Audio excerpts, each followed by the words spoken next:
அன்பான நேயர்களே, காலை வணக்கம்.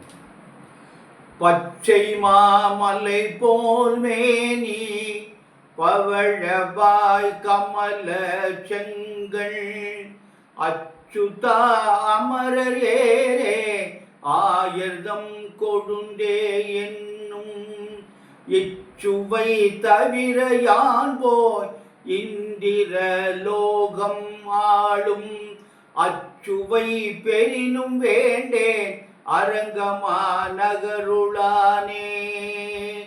ஊரிலே காணி இல்லை, உறவு மற்றொருவர் இல்லை, பாரினில் பாதமூலம் பற்றினேன் பரமமூர்த்தி காரொளி வண்ணனே கண்ணனே கதறுகின்றேன் ஆருள தம்மான் அரங்கத்தம்மா நகருளானே.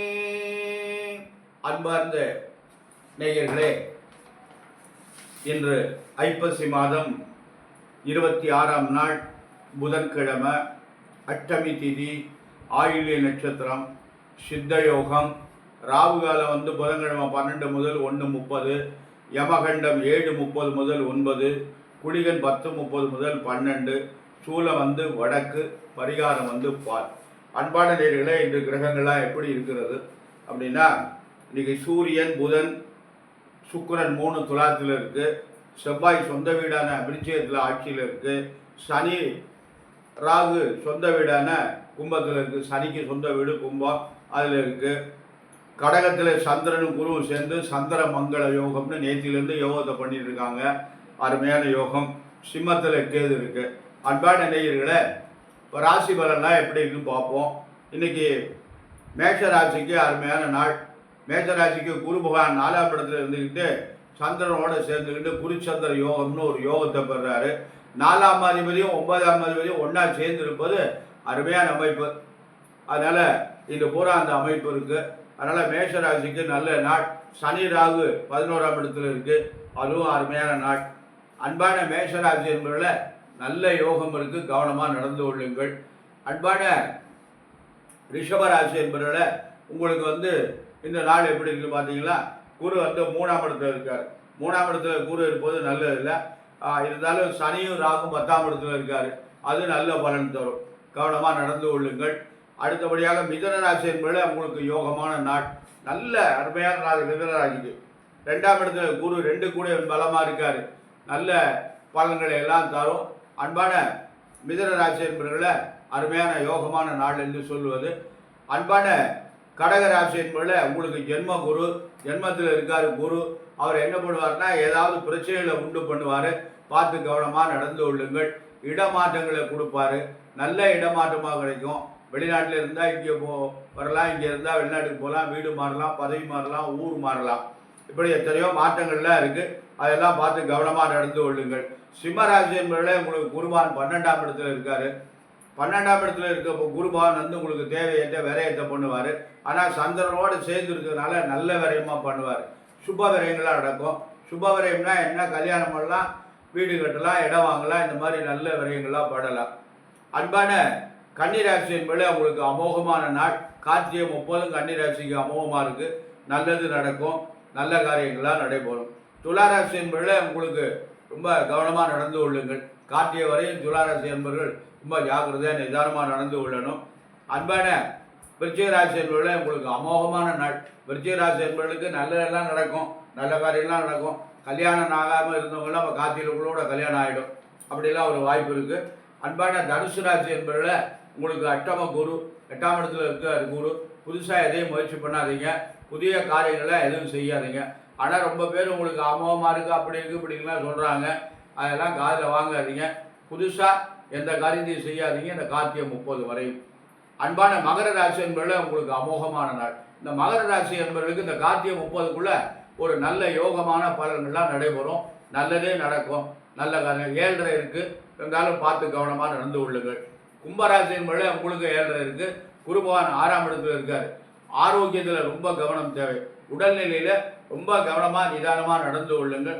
வீட்டில் யாருக்காவது முடியலன்னா உடனே பார்த்துருங்க, நாளை பார்ப்போன்னு ஒத்தி போடாதீங்க. மீனராசி என்பதில் உங்களுக்கும் நேரம் நல்லா இருக்குது. அமோகமான நாள். உங்களுக்கு குருபகவான் 5ஆம் இடத்துல இருக்காரு. 5ஆம் இடத்துல 5 கூடியவரோடு சேர்ந்து 5ஆம் இடத்துல உச்சம் பெறாரு. அது ஒரு பெரிய அமைப்பு. உங்கள் ராசிநாதன் உச்சம் பெறுவது நல்லது. 5ஆம் அதிபதியோடு சேர்ந்து குருச்சந்திர யோகம்னு ஒரு யோகம் பெறாரு. அதனால் இந்த நேரம் அருமையான நேரம், நல்லது நடக்கும், நல்ல காரியம்லாம் நடைபெறும். அன்பான மீனராசி, கும்பராசி, மகர ராசி மேலே உங்களுக்கு 7 சனி இருக்கிறது. கவனமாக நடந்து கொள்ளுங்கள், நல்லதே நடக்கும். சனிக்கிழமை தோறும் விரதமாக இருங்க. விரதமாக இருந்து சனி பகவானுக்கு எழுதி பேட்டுங்க. எழுதி பற்றி காக்கைக்கு சாதம் வச்சுட்டு சாப்பிடுங்க. கோளறு திருப்பதித்தை பாராயணம் பண்ணுங்க. இது உங்களுக்கு ஒரு நல்ல பலன் தரும். அன்பான நேயர்களை, நாம் இறை வழிபாடு தான் நமக்கு முக்கியம். நம்ம ஒரு நாளும் ஒரு சில நாளைக்கு ஒவ்வொரு கருத்துக்களை பற்றி நம்ம பேசிகிட்டு இருக்கோம். அதில் ஜாதகத்தில் இந்த சுபாதோஷத்தை பற்றி பேசணும். இப்போ நம்ம எப்படின்னா 10ஆம் இடத்தை பற்றி பேசணும். இப்போ 7ஆம் இடத்தை பற்றி இன்றைக்கி சொல்லுவோம். இந்த 7ஆம் இடம் என்பது களத்திர சாலம்னு பேர். ஒருவனுக்கு, ஒரு ஆணுக்கு மனைவி எப்படி அமைவான், ஒரு பெண்ணுக்கு கணவனை எப்படி அமைவான் என்பதை இந்த 7ஆம் இடத்தை வச்சு தான் நம்ம பார்க்கறது. அந்த 7ஆம் அதிபதி ஒரு ஜாதகத்தில் 7வது வீட்டுக்குரிய கிரகம் 4லேயோ 5லேயோ 9லேயோ 11லேயோ இருந்தால் மனைவியால் நன்மை. 4ல் இருந்தால் மனைவியால் சுகம், 5ல் இருந்தால் மனைவி வந்த பிறகு நன்மை, 9ல் இருந்தால் மனைவி வந்த பிறகு நன்மை, 11ல் இருந்தால் மனைவியால் லாபம், 10ல் இருந்தால் கல்யாணத்துக்கு அப்புறம் வேலை கிடைக்கும். இப்படியெல்லாம் ஒரு கருத்து இருக்குது. அதனால் இந்த 7ஆம் அதிபதி பலமாக இருக்கணும். 7ஆம் இடத்துல யாருமே இருக்கக்கூடாது. 7ல் சுக்கிரன்லாம் இருக்கக்கூடாது. களத்திர தோஷம்னு அதுக்கு பேர். இப்படியெல்லாம் அந்த 7ஆம் இடத்தை வச்சு தான் நம்ம ஒரு வாழ்க்கையில் ஒரு ஆணுக்கு மனைவி எப்படி அமைவார், ஒரு பெண்ணுக்கு கணவன் எப்படி அமைவான், இதெல்லாம் ஜாதகத்தில் ரொம்ப உன்னிப்பாக கவனிக்கணும். இது என்ன பண்ணுறாங்கன்னா, அந்த பொருத்தத்தை மட்டும் பார்த்துடுறாங்க. பொருத்தத்தை மட்டும் பார்த்துட்டு கல்யாணத்தை பண்ணிடுறாங்க. அதனுடைய விளைவு. ஆனால் எல்லாரும் என்ன சொல்கிறாங்க, இந்த சோசியல் பிரமாதத்தை பார்க்குறாங்க, அவங்க சொன்னது பலிக்குது, அதனால் அது கரெக்டாக இருக்குது அப்படின்னு சொல்கிறாங்க. அது வாக்கு பலிதம் உண்டு, சொன்னது நடக்குது. ஆனால் கணிதம் தப்பாக இருக்குது, கணக்கு தவறாக இருக்குது. அதனால் நம்ம என்ன பண்ணணும்னா, வாழ்க்கையில் ரொம்ப கவனமாக ஜாதகத்தை இணைக்கணும். அதுவும் பொருத்தம் பார்க்குற போது ரொம்ப ஜாகிரதையாக பொருத்தத்தை அமைக்கணும். கல்யாணத்தை பண்ணி வச்சுட்டு குழந்தை பிறந்ததுக்கப்புறம் கணவன் மனைவி பிரிஞ்சிடுறாங்க, கோர்ட்டு வரையும் போயிடுறாங்க, விவாதத்தெல்லாம் நடக்குது. அதுக்கெல்லாம் காரணம் என்ன? அந்த இணைவு சரியில்லாதான் காரணம். அந்த 7ஆம் இடம் சரியில்லாததுனால காரணம். அதோட இந்த குழந்தை பிறந்த நேரம் சரியில்லைனாலும் பிரித்து விட்டுரும் தாய் தந்தை. அப்படியெல்லாம் ஒரு கருத்து இருக்குது. அதனால் அன்பான நேயர்களை, நம்ம என்ன பண்ணணும்னு கேட்டிங்கன்னா, இந்த பொருத்தம் பார்க்கின்ற போது ஜாதகத்தை ரொம்ப கவனமாக பார்க்கணும். ஒரு நல்ல படித்த கற்றறிந்த ஒரு ஜோதிடரை பார்க்கணும். சும்மா அந்த கிராமங்களில் நட்டாம்படியாக பார்க்குறாங்களே, அவங்கள்ட்டலாம் பார்க்கக்கூடாது. கணிதம் தெரியாது. அதாவது சில பேர் பாரம்பரியமாக அந்த தொழிலை செஞ்சுட்டு வருவாங்க. அதனால அவங்க ஜோதிடர்கள் பிரமாதமாக இருக்கும் அப்படின்னு சொல்லுவாங்க. ஆனால் கணக்கு தெரியாது, கல்வி இருக்காது, ஜோதிடரை பற்றி ஆராய்ச்சி பண்ணக்கூடிய திறமை இருக்காது. அதனால் நல்ல படித்தவர்கள், நல்ல ஆராய்ச்சி செய்யக்கூடிய ஒரு ஜோதிடத்தை நம்ம அணுகணும். அன்பான நேயர்களை, நாம் இறை வழிபாடு தான் நமக்கு ரொம்ப முக்கியம். இந்த இறை வழிபாடு என்னன்னு கேட்டிங்கன்னா, நாம் அனுதினமும் கடவுள் வழிபாடு செய்யணும். தினசரி நம்ம இறைவனுடைய வழிபாடு செய்யணும். ஆலயத்துக்கு போகணும், அன்போட கடவுளை வேண்டணும், நம்முடைய குறைகளை பூரா அந்த இறைவனுடைய சொல்லணும். அந்த மாதிரி நம்ம செஞ்சுட்டு வந்தோமே, ஆனால் நமக்கு எல்லா கட்டமும் நீங்கி நமக்கு நல்லருள் கிடைக்கும். அன்பான நேயர்களை, நம்ம குழந்தைகள்லாம் நன்றாக படிக்கணும். அந்த குழந்தைகளுடைய எதிர்காலம் சிறப்பாக இருக்கணும். அந்த குழந்தைகளுக்கு நல்ல வாழ்க்கை துணை அமையணும். அந்த குழந்தைகளுக்கு நல்ல குழந்தைகளாக பிறக்கணும் என்பதற்காக எல்லாம் வல்ல எம்பெருமான் சர்வேஸ்வரனையும், வள்ளல் பெருமான் வள்ளியின் மழாளன் முருகப்பெருமானையும், அன்னை பராசக்தி மாதா முத்துமகாமாரியம்பையும் பிரார்த்தனை செய்து நிறைவு செய்கிறேன். நன்றி, வணக்கம்.